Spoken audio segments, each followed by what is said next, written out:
शुभ संध्या सभी को। मैं रंजना, स्वागत है आपका हमारे YouTube channel geography with Ranjana classes में। आशा करते हैं आप लोग स्वस्थ होंगे, मस्त होंगे, पढ़ते होंगे। आइए आज फिर से शुरुआत करते हैं एक छोटे से प्रयास के साथ भारत का भौतिक भूगोल की, जिसमें प्रायद्वीपीय भारत की तट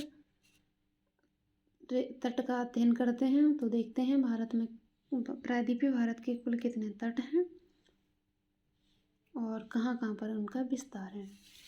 तो सबसे पहले दक्षिण भारत के, अर्थात दक्षिण भारत को ही प्रायद्वीपीय भारत कहते हैं। तो दक्षिण भारत में ये इधर अरब सागर है पश्चिम में, और पूर्व में बंगाल की खाड़ी है। देखते हैं सबसे पहले पश्चिम अरब सागर के तट, यहाँ काठियावाड़, कोंकण, कन्नड़ और मालाबार तट, और पूर्व में या बंगाल की खाड़ी के तट हैं कोरोमंडल, उत्तर सरकारी, उत्कल और डेल्टाई। आइए देखते हैं इनका विस्तार अलग अलग। यहाँ से केवल क्रम पूछे जाते हैं, यहाँ से उत्तर से दक्षिण या दक्षिण से उत्तर, इस प्रकार से। और इनका विस्तार है कितना, कहाँ है, ये सब नहीं पूछा जाता है। परीक्षा की दृष्टि से बेहद महत्वपूर्ण है। यहाँ से विविध प्रतियोगी परीक्षाओं में प्रश्न पूछे जाते हैं।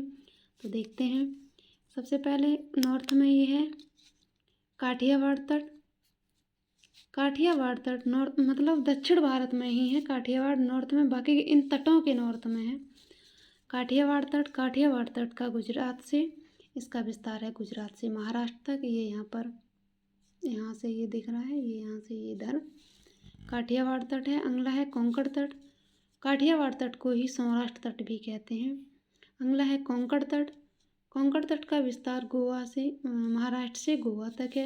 अगला है कन्नड़ या कनारा या करावली, इसको अलग अलग स्थानीय भाषा में अलग अलग नाम दिया जाता है। तो कन्नड़ तट का विस्तार केरल में है, कर्नाटक में है। गोवा से कर्नाटक ये बाउंड्री है, यहाँ से यहाँ तक ये इधर। अगला है मालाबार तट। मालाबार तट का विस्तार केरल में है, केरल के कन्याकुमारी तक। अगला है अब इधर पूर्वी बंगाल की खाड़ी के तट हैं। कोरोमंडल तट तमिलनाडु में है, इसका विस्तार याद रखिए। कोरोमंडल तट पर शीतकाल में वर्षा होती है। तो यहाँ पर शीतकाल में वर्षा क्यों होती है, क्योंकि यहाँ की जो पवनें हैं, पवनें बंगाल की खाड़ी से चलती हैं। पूर्व में बंगाल की खाड़ी से चलती हैं, तो बंगाल की खाड़ी से नमी धारण करके लाने वाली पवनें उत्तर पूर्वी मानसून से यहाँ वर्षा करती हैं। इधर यहाँ से ये हवाएं चलती हैं, यहाँ से बंगाल की खाड़ी से नमी धारण करके, और इधर यहाँ पे आके कोरोमंडल तट से टकराती हैं।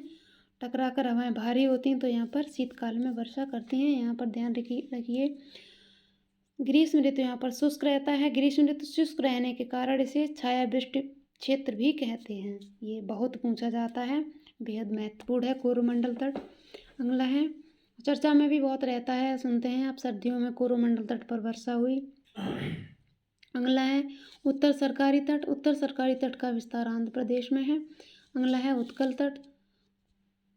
उत्तर सरकारी तट का विस्तार आंध्र प्रदेश से ओडिशा तक है। अगला है उत्कल तट। उत्कल तट का विस्तार ओडिशा से, आइए इधर थोड़ा सा, आंध्र प्रदेश से ओडिशा तक है। कहीं कहीं पर इसका विस्तार किसी किसी पुस्तक में लिखा हुआ ही केवल ओडिशा ही मिलता है। अगला है बेंगाई या डेल्टाई तट या बींगा तट, अलग अलग स्थानीय भाषाओं में अलग अलग नाम दिए गए हैं। तो ये पश्चिम बंगाल में है।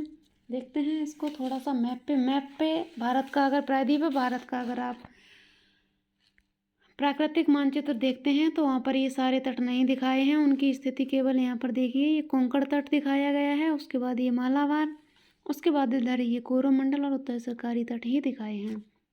देखते हैं इधर यहाँ पे ये काठियावाड़ तट है, यहाँ से ये यहाँ तक, ये इधर महाराष्ट्र तक।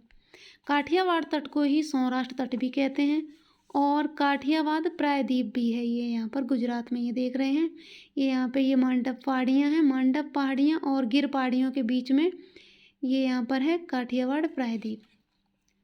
तो इस प्रकार से ये तट हो गए। आज के लिए बस इतना ही। वीडियो कैसी लगी कमेंट करके अवश्य बताइए, और चैनल अब तक सब्सक्राइब ना किया हो तो सब्सक्राइब कीजिए। हमारी ऐसी बेहद महत्वपूर्ण जानकारी और पाने के लिए जुड़े रहिए हमारे साथ। वीडियो देखने के लिए धन्यवाद।